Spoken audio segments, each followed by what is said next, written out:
Palakkad division വെട്ടിമുറിച്ച് ഇങ്ങനെ മൈസൂരിലേക്ക് ഒരു division ഉണ്ടാക്കുന്ന ഒരു തീരുമാനം വരുന്നത്. ആ സമ്മേളനത്തിൽ ഡിവൈഎഫ്ഐയുടെ സംസ്ഥാന സമ്മേളനം പ്രമേയത്തിലൂടെ അതിനെതിരെയുള്ള പ്രതിഷേധം അറിയിച്ചിട്ടുണ്ട്. ഇതിൽ നിന്ന് കേന്ദ്ര ഗവൺമെൻറ് പിന്മാറണം എന്ന് പറഞ്ഞു.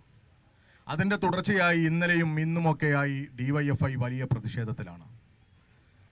നമ്മുടെ കേരളത്തിലെ റെയിൽവേയെ മംഗലാപുരത്ത്, പ്രത്യേകിച്ച് ഈ മലബാർ കണ്ണൂർ ഇങ്ങ് മുകളിലേക്കുള്ള ഭാഗത്തേക്ക് മംഗലാപുരവുമായി കണക്ട് ചെയ്യുന്ന ഒരു ഭാഗം, മംഗലാപുരം സെൻട്രൽ, മംഗലാപുരം ജംഗ്ഷൻ, പനമ്പൂർ ഉൾപ്പെടെയുള്ള ഈ റെയിൽവേ സ്റ്റേഷൻ, ഇതെല്ലാം മൈസൂരിലേക്ക് കൊടുക്കുക. ഈ പനമ്പൂരും മംഗലാപുരം സെൻറ്ററും മംഗലാപുരം ജംഗ്ഷനും എല്ലാം മൈസൂരിലേക്ക് കൊടുത്താൽ നേരത്തെ ദിബു ഇവിടെ സൂചിപ്പിച്ചതുപോലെ വലിയ സാമ്പത്തിക നമ്മുടെ പാലക്കാട്. ആ നഷ്ടമുണ്ടാകുന്ന സമയത്ത് അടുത്ത ഘട്ടത്തിൽ ഇവർ പറയുക, ഈ പാലക്കാട് ഡിവിഷൻ വരുമാനമില്ലാത്ത ഡിവിഷനാണ്, അതുകൊണ്ട് നമുക്ക് ലാഭകരമല്ല എന്ന് പറഞ്ഞ് ഒരുപക്ഷെ ഇത് അടച്ചുപൂട്ടാം, അല്ലെങ്കിൽ ട്രെയിനുകളുടെ എണ്ണം കുറക്കാം. വലിയ ബുദ്ധിമുട്ടിലേക്ക് നാടിനെ കൊണ്ടുപോകും.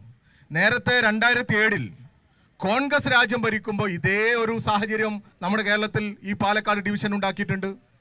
അന്ന് സേലം ഡിവിഷൻ ഉണ്ടാക്കി പാലക്കാടിൻ്റെ ഈ വരുമാനത്തെയും നമ്മുടെ ഡിവിഷനുകളെയും ഒക്കെ ഒന്ന് ദുർബലപ്പെടുത്തുന്ന തരത്തിലൊരു ഡിവിഷൻ ഉണ്ടാക്കി. അന്ന് വലിയ പ്രക്ഷോഭം ഉണ്ടായി കേരളത്തിൽ, വലിയ പ്രതിഷേധവും പ്രതികരണവും ഒക്കെ ഉണ്ടായപ്പോൾ അന്ന് ഇവർ പറഞ്ഞതാ, അന്നത്തെ കോൺഗ്രസ് പറഞ്ഞതാണ്, നമ്മുടെ വരുമാനത്തിന് കുറച്ച് മെച്ചമുണ്ടാകാൻ അല്ലെങ്കിൽ മികച്ചതാക്കാൻ കോച്ച് ഫാക്ടറി തരും കേരളത്തിന്. ഓർമ്മയില്ലേ നിങ്ങൾക്ക്? അന്തരിച്ചുപോയ മഹാനായ കേരളത്തിന്റെ മുഖ്യമന്ത്രി BS അച്യുതാനന്ദൻ കോച്ച് ഫാക്ടറിക്ക് വേണ്ടി 250-ലേറെ ഏക്കർ ഭൂമി അവിടെ ഈ വ്യാവസായിക പ്രാധാന്യമുള്ള പാലക്കാടിന്റെ മണ്ണിൽ വലിയ പ്രയാസപ്പെട്ട് ഏറ്റെടുത്തു. കോച്ച് ഫാക്ടറിക്ക് വേണ്ടി കാത്തിരുന്നു ഈ കേരളം. കോൺഗ്രസ് കേരളവും കേന്ദ്രവും ഭരിച്ചില്ലേ? കിട്ടിയില്ലല്ലോ. അത് കാട് പിടിച്ച് കിടക്കുക അവിടെ കോച്ച് ഫാക്ടറി.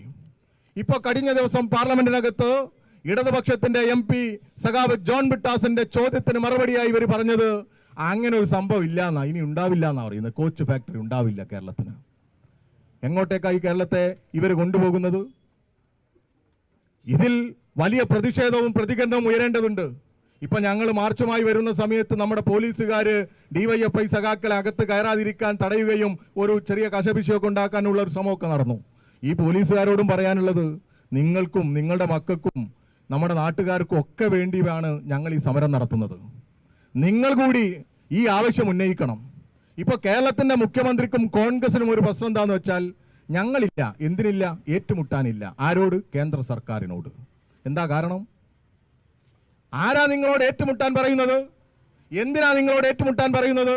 നിങ്ങൾ ഏറ്റുമുട്ടൊന്നും വേണ്ട, നിങ്ങൾ അവിടെ പോയി ഒന്ന് ചോദിക്കണ്ടേ? ഈ കേരളത്തിന്റെ ആവശ്യം ചോദിക്കണ്ടേ?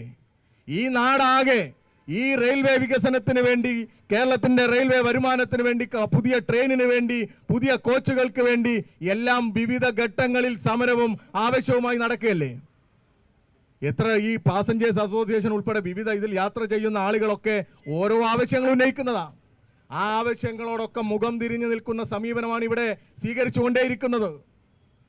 ഈ റെയിൽവേയുടെ ഇങ്ങനെയുള്ള ഒരു വിഭജന തീരുമാനം വന്നപ്പോ എനിക്കറിയാൻ സാധിച്ചത്, അങ്ങനെ തന്നെയാന്ന് തോന്നുന്നു, പാലക്കാട് MP പാലക്കാട് ഉപവാസിരിക്കുന്നു. ഇന്നലെ ഇപ്പോ വലിയ സമരം DYFI നടത്തി, അത് മാധ്യമങ്ങൾ റിപ്പോർട്ട് ചെയ്തു. വലിയ ചർച്ച കേരളത്തിലെ ജനങ്ങൾക്കിടയിൽ ഉണ്ടായി. ഈ റെയിൽവേയെ തകർക്കുന്ന, കേരളത്തിനുള്ള സൗകര്യങ്ങൾ വെട്ടിച്ചുരുക്കുന്ന നടപടിയെ വലിയ രീതിയിൽ ജനം പ്രതിഷേധത്തോടുകൂടി കാണുന്ന സാഹചര്യം ഉണ്ടായപ്പോ പാലക്കാടിന്റെ MP ഇപ്പൊ വരിക, എന്നിട്ട് പറയാം, ഞാൻ പാലക്കാട് ഉപവാസിരിക്കുന്നു.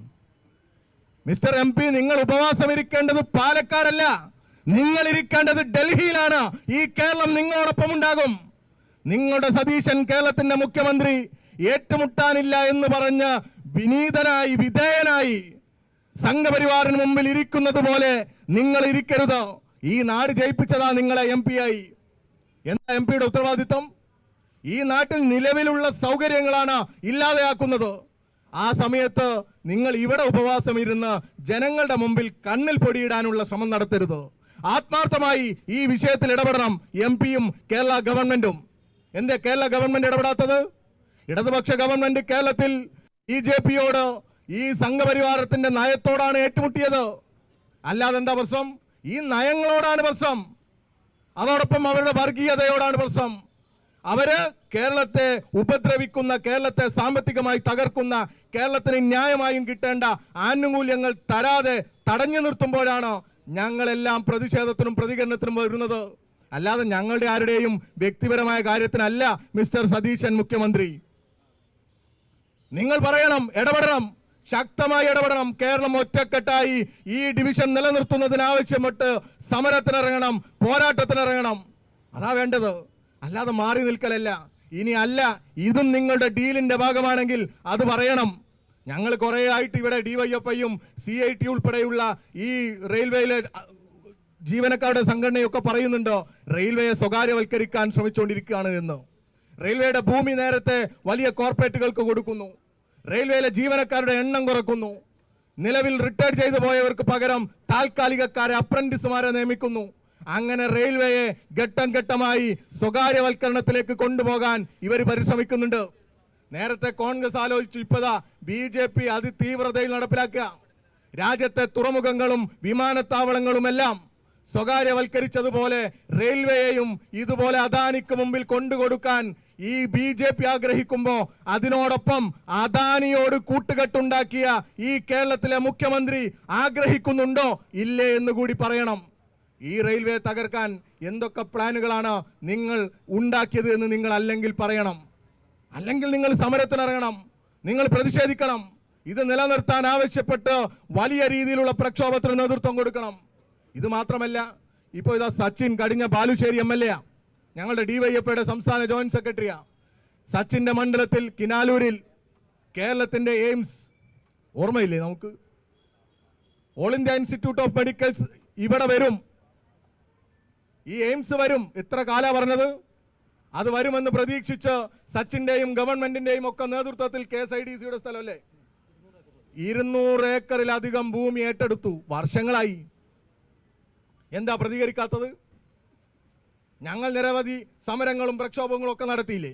അപ്പൊ കേരളത്തിന്റെ ഒരു മന്ത്രി സുരേഷ് ഗോപി, അയാൾക്ക് ഓരോ ദിവസം ഓരോ ബോധ, എന്നിട്ട് ഓരോ ദിവസം ഓരോ സ്ഥലത്ത് എയിംസാ. ഇപ്പതാ കേരളത്തിൽ അയാളുടെ പ്രഖ്യാപനത്തിനനുസരിച്ചാണെങ്കിൽ എല്ലാ ജില്ലയിലും എയിംസ് വന്നു, കോഴിക്കോട് മാത്രം വന്നില്ല.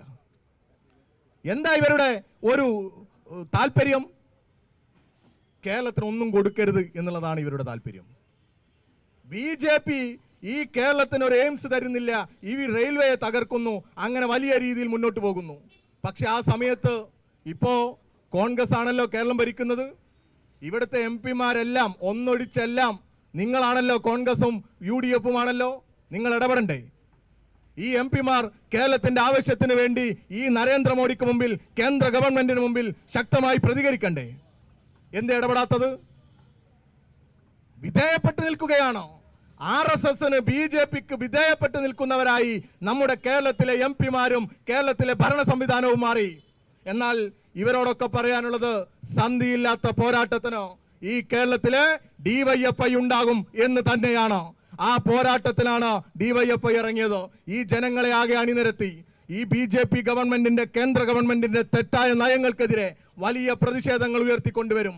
ഈ റെയിൽവേയെ സംരക്ഷിക്കാൻ, ഈ നാടിനെ സംരക്ഷിക്കാൻ DYFI പോരാട്ടത്തിലുണ്ടാകുമെന്ന് മാത്രം സൂചിപ്പിച്ചുകൊണ്ട് ഈ പ്രതിഷേധ സമരം ഔപചാരികമായി ഉദ്ഘാടനം ചെയ്ത് അറിയിച്ചുകൊണ്ട് നിർത്തുന്നു. അഭിവാദ്യങ്ങൾ. ലാൽ സലാം.